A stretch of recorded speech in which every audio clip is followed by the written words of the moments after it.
Welcome to Where Secrets Go to Die, the disappearance of Derrick Henagan. From the Detroit Free Press, I'm John Wisely.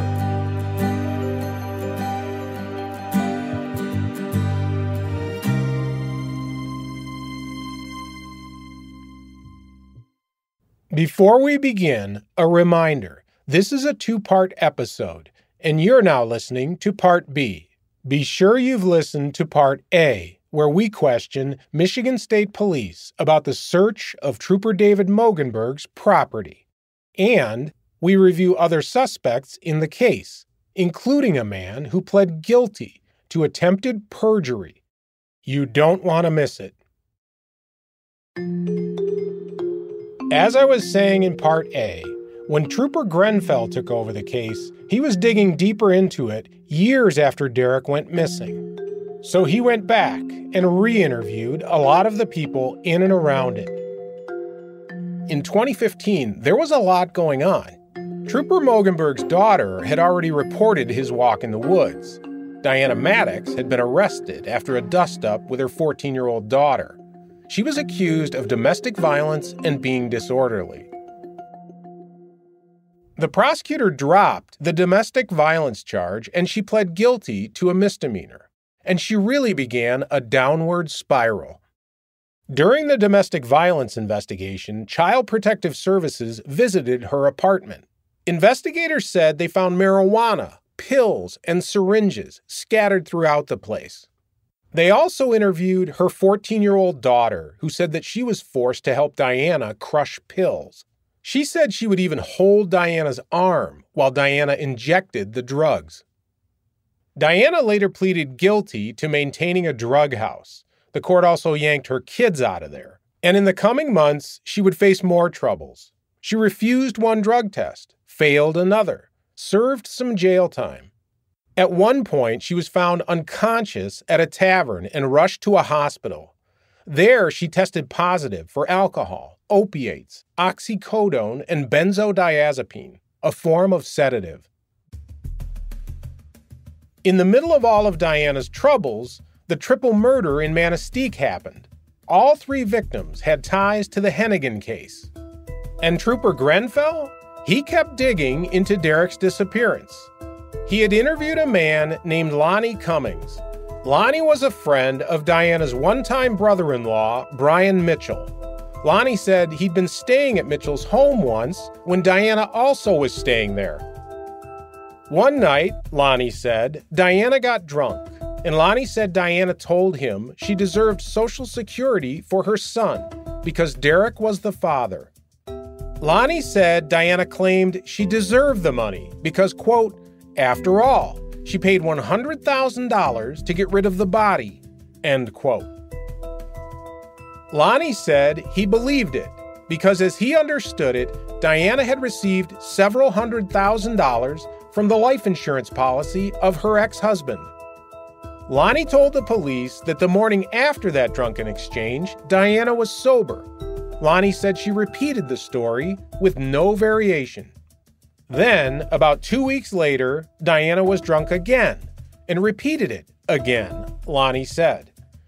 This time, Lonnie said one of Dyanna's daughters approached while she was talking. Dyanna told her to leave her alone, saying, quote, I'm talking about murder, end quote.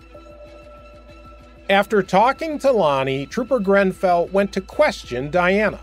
He caught up with her at a local jail while she was locked up on unrelated charges. I'm going to put this recorder right there and forget that it's there. I'm Trooper Grenfell. It's, 3:25 of 15 at around 11 o'clock, 11:04 to be exact.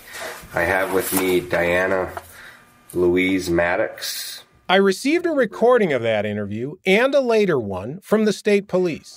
They redacted them, silencing portions of the conversations, so it can be a little tough to follow. The recordings do track with the police reports we've mentioned before, though not exactly. The written reports are basically summaries of the conversations.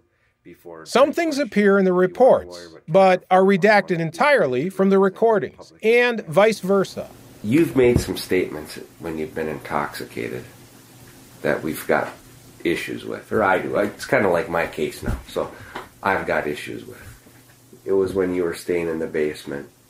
Grenfell asked Dyanna about the things Lonnie had told him. So, No. So whose side are what is it? I mean, you had something to do with it? She admitted saying some of those things, but insisted she was being sarcastic because people have long accused her of being involved in Derrick's disappearance.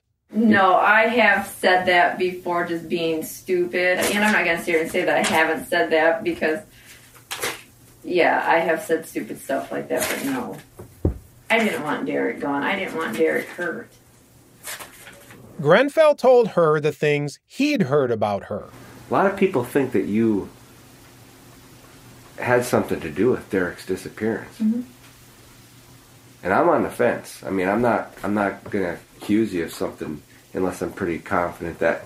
Right, they said I paid my brother. They said I've done this, I've done that. So what is the truth? I've never shot a rifle in my life. But why do you keep saying rifle? That's how he died, didn't it? And you know that. No, I don't know that. Well, you said that twice now, that you've never shot a rifle. Because that's what they said. He got shot with a rifle. Right, okay, all right. And this is a guy who never shot a gun. It's not clear to me who Dyanna was referring to when she said they said he got shot. She described getting phone calls from people who'd heard jailhouse gossip. Grenfell asked Dyanna a point-blank question. Did you kill Derrick? No. Not at all. No. Do you know that he's dead? I'm not 100% sure. Do I think he's gone? Yeah. And I think that because Derrick never left me alone.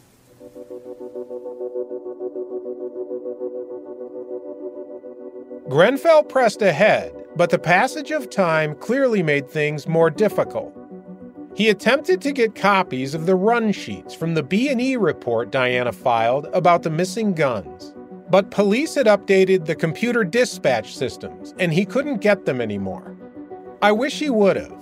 Remember, it's unclear who actually called police the day Derrick was last seen, and whether someone had Mogenberg's direct number. The run sheets might have clarified that. Anyways, Grenfell did what previous investigators hadn't done, interviewing the landlady, who remembered bleach stains on the carpet. He interviewed Dyanna's sisters. He connected with her youngest daughters. He even spoke with his colleague, Trooper David Mogenberg. He re-interviewed Denny Murdoch, the neighbor, and told him that he was no longer a focus of the investigation. Those interviews were helpful, adding new information to the report. But it makes me wonder how much more information would have been gathered if those interviews had been done years earlier. How much was lost in the passage of that time? Several of these people struggled to pin down precise dates for some of their memories. They knew it was all around the time of Derrick's disappearance, but it's not like they'd written them down on a calendar. Grenfell did get some memories that were fresher. Grenfell tracked down Dyanna's brother, B.J. Foster, who told him something startling from the day before they spoke. B.J. was working a DJ gig in the area. He said Dyanna stopped in and handed him a piece of paper. Printed on it was the text of the Fifth Amendment. The report doesn't say if B.J. still had the piece of paper. That amendment, of course, gives people the right to refuse to give testimony that might be self-incriminating. B.J. said he warned Dyanna that she looked guilty when she's running around telling everyone to plead the Fifth. Now, I should note, around this time, B.J. failed a polygraph test that he was given by the state police. The records show the test was related to Derrick's disappearance, but they don't show what specific questions he was asked. He blamed his failure on drinking until 5 a.m. the day of the test. He asked to take it again, though I didn't see anything to show that he ever did. Another thing involving Dyanna also struck me as odd and brought the police calling. Now, you should keep in mind going forward, Dyanna's connection to the Henagan case, and eventually some concerns about Mo for that matter, definitely ended up on the radar of folks around Newberry. A young couple bought a bed from Dyanna about 6 years after Derrick disappeared. They knew her reputation, and when they found what looked like bloodstains on it, they called the cops. Lab tests didn't find any blood. Two more bizarre things to note, both involving Mogenberg's house. Remember, shortly after his death in May of 2015, the state police sent cadaver dogs there. Well, a few months after that, the state police were back there again. This time, they were investigating a missing wood boiler. Mogenberg's bank had foreclosed on the house, and it sat empty for months. A property management company was keeping an eye on it. They realized that the wood boiler was gone, so they called police. The investigator who worked the case was told Trooper Nathan Grenfell may have some information that could help. Grenfell had had a text exchange with a local sheriff deputy who was a friend of Mogenberg. The deputy said he and another Mogenberg friend had removed the boiler. The report doesn't make clear who sent which text or when they were sent, but the content of the exchange is interesting. Remember, these are texts between Trooper Nathan Grenfell, who worked the Henagan case hard in 2015, and a local sheriff deputy who we're told was a friend of Mogenberg. Quote, "Ashes are still in it. You should dig there too and see if there are any bones remaining." Then a reply, "You will not bait me into a debate on this. Sorry, I cannot and will not talk about it." Then another reply, "Wasn't trying to, just saying, leave no stone unturned. Better check the ashes in the outdoor wood burner." Another message, "There could be evidence." Really? Another message, "What if?" Yet another message, "We just disconnected and mowed," I think he meant moved, "the outdoor wood burner like a week ago. Think about it. Who would ever think to look for bones in the ashes of that thing? It would be a good place to check." Another, "So you stole the wood burner from the bank?" One more, which I take to be sarcastic. "Yup, you should have seen me out there trying to get rid of that wood burner full of charred human bones. I flew in with a hook on a helicopter, latched onto it, and picked it up and dropped it off." End quote. The report doesn't say if the wood boiler was ever searched, let alone whether anything was found. Property management company wasn't sure if it had been stolen or sold. In either case, the property owner didn't pursue the theft complaint, and that was the end of it. Another interesting thing about that report was that it was never connected to the Henagan case file as far as I can see. It had its own file number. I looked into it when I requested all reports that included Mogenberg's home address. But something else connected to Mo did end up in the Henagan file. This one was also related to his former house, and it came several years after he died. The house had been empty for a couple of years. A man named Chad Catola bought it out of foreclosure on the cheap. He fixed it up and flipped it.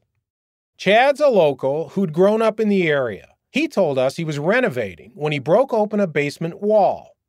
What he saw inside kind of freaked him out. There was a full-sized axe inside the wall. The axe back there, I mean, it looked clean, but not super old. Might drop a screwdriver or a carpenter's knife that you don't want to go get, but an axe doesn't end up back there. You know, that's kind of what weirded me out about it.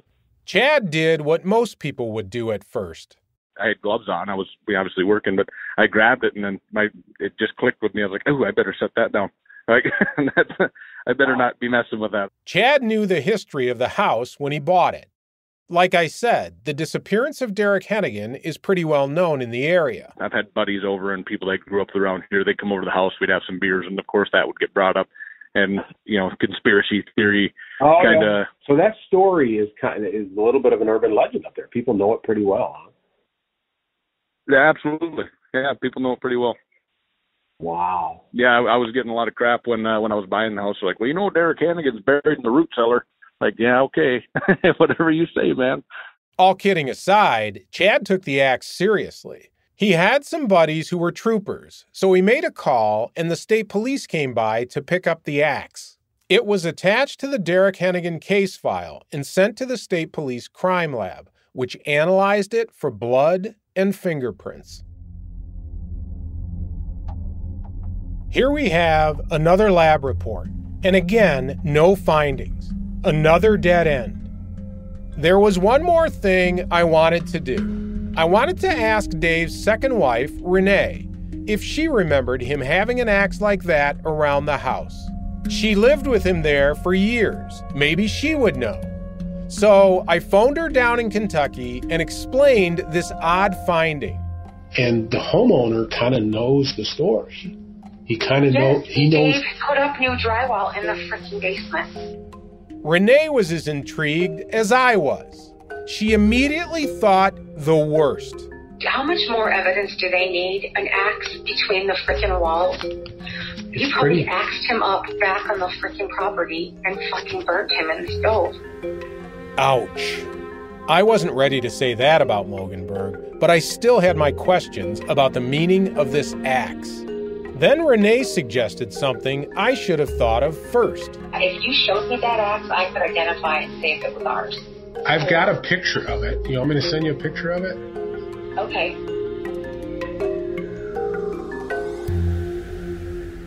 Did that come through? Oh, yeah. Oh, yeah. That's ours. Yes, that's our axe, yeah.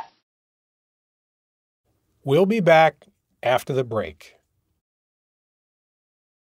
And we're back. So what can we make of this? The axe in the wall, the wood-burning water heater, the bleached carpet, and the patched drywall.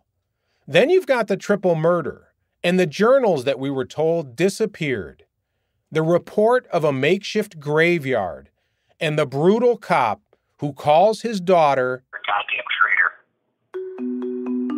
Not to mention the bullet-riddled blue jug. The scent in the air that tickled a search dog's nose. The redacted police reports, the reluctant brass, and the silence of certain cops who know the most. There's so much here, and yet there's so much we don't know. You put it all together, and you begin to sense the frustration that Jody Newman has felt for years of following this case. You can sympathize with Missy Carriage, who lost a daughter in a drug plague that never really ended. You feel for the two families of a state trooper who was clearly a violent man. I think about Dyanna and her downward spiral and her telling others to plead the fifth. Police were eyeing her closer than ever. In an interview in January 2016 in a different jail, Trooper Grenfell peppered Dyanna with questions. You've told the whole story to me with facial expressions, emotions. I've been watching your eye twitch.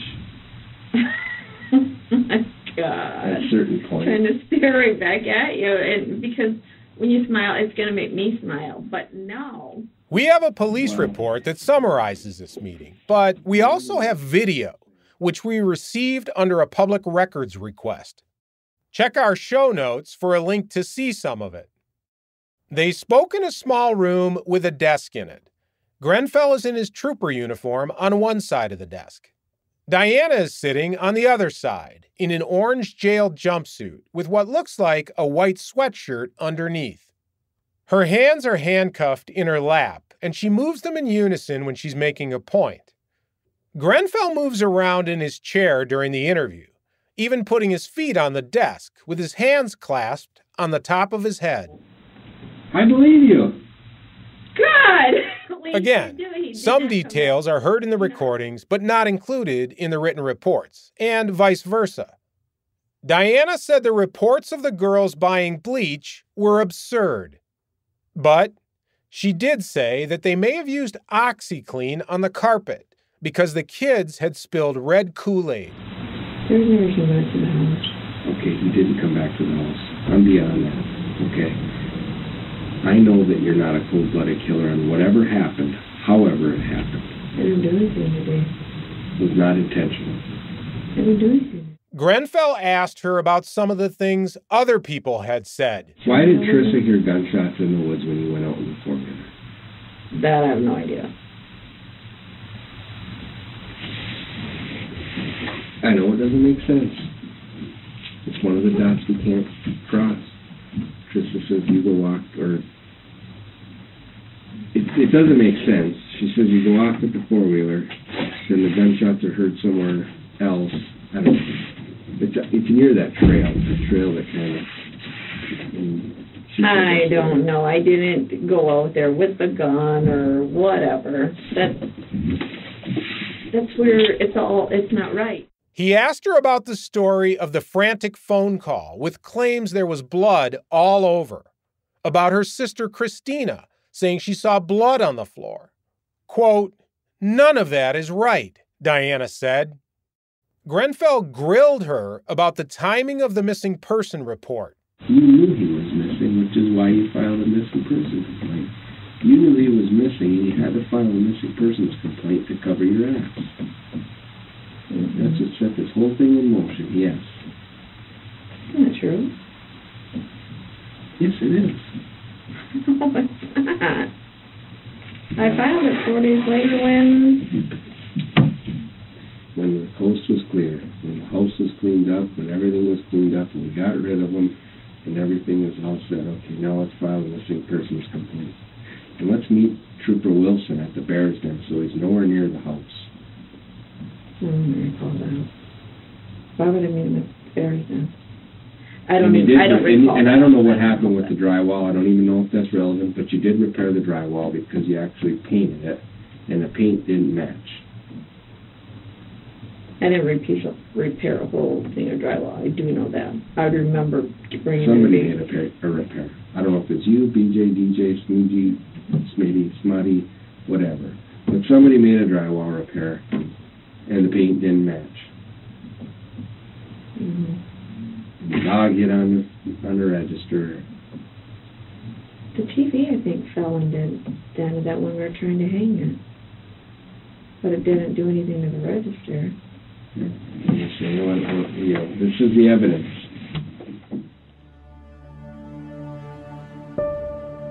Grenfell asked her why, when she was picked up on an unrelated bond violation, she told someone she was being arrested, quote, for the murder of Derrick Henagan. Dyanna said she didn't remember saying that, and that she probably thought she was being arrested for something to do with Derrick. Now, I can't hear this in the audio the police gave us, but the written reports show she denied having a relationship with any police in the area. That Grenfell asked specifically about whether she had a relationship with Trooper Mogenberg, and wrote, quote, she insinuated she had not, end quote. I gotta be honest, I had to piece that together from 2 different copies of the same police report. They were redacted in slightly different ways. In one copy, the word relationship is blacked out in Grenfell's question. In the other, the word Dave is blacked out. The context of this discussion makes it clear to me that the Dave in question is Trooper David Mogenberg. And it sure seems like the state police didn't want us seeing those words, Dave and relationship, in the same sentence. Dyanna told Grenfell that he needed to be looking at other theories.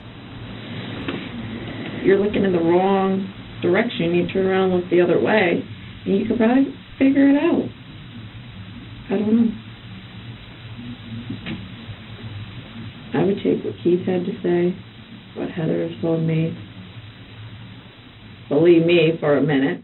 Grenfell told Dyanna that the result of the polygraph test she took in January 2009 was inconclusive, meaning the examiner couldn't say if she was being deceptive or not.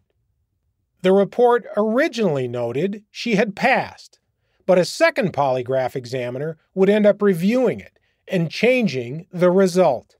Dyanna seemed shocked to hear it was inconclusive, and she asked to see the test result, though there's nothing in the file to show that she ever did. Does that change things? I don't know. I want to see it because I don't believe it. I don't see how I fail when I'm not lying. I'm not lying to you now. I haven't lied to you all day. That interview in January 2016 appears to be the last time Dyanna Maddox talked to police about the Derrick Henagan case. So the police investigation took a long road, with some unexpected turns, including a look at Trooper Mogenberg and a deeper probe of Dyanna Maddox. She became quite familiar to police as she faced a string of arrests for drug crimes, but she always seemed to plead guilty and avoid serious time. Until she didn't. What she was accused of next is the kind of thing that shocks the conscience. The kind of thing that can land you in prison rather than the county jail. Like everything else about this story, there's a twist. All rise for the Honorable William Carmody presiding.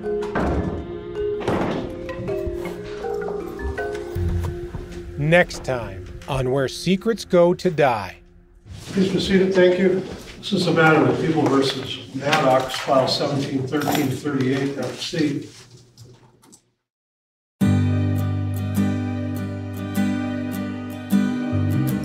This podcast is a production of the Detroit Free Press.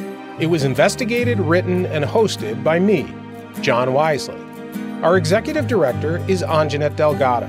Our executive producer is Darcy Moran. Kathy Kalashevsky is our story editor, and Jim Schaefer is our managing editor. Nicole Avery Nichols is editor of the Detroit Free Press. Sound design and mix by Garrett Tiedemann. Original theme music by Camilla Cantu and Brian Castillo. Thanks to associate audio producer Robin Chan and development and contributing producer Tad Davis. And a special thanks to former Free Press photojournalist Kathleen Galligan, whose initial reporting was instrumental to this story. Additional audio in this episode was provided by Jody Newman and Megan Mogenberg. For more on this story, including photos, videos, and source documents, see our Where Secrets Go to Die show notes. If you have a tip for me, you can send it in an encrypted email to wiselyj@proton.me. To support investigative journalism like this, become a Detroit Free Press subscriber. Also, be sure to rate and review this podcast. That's a huge help to us. See you next time.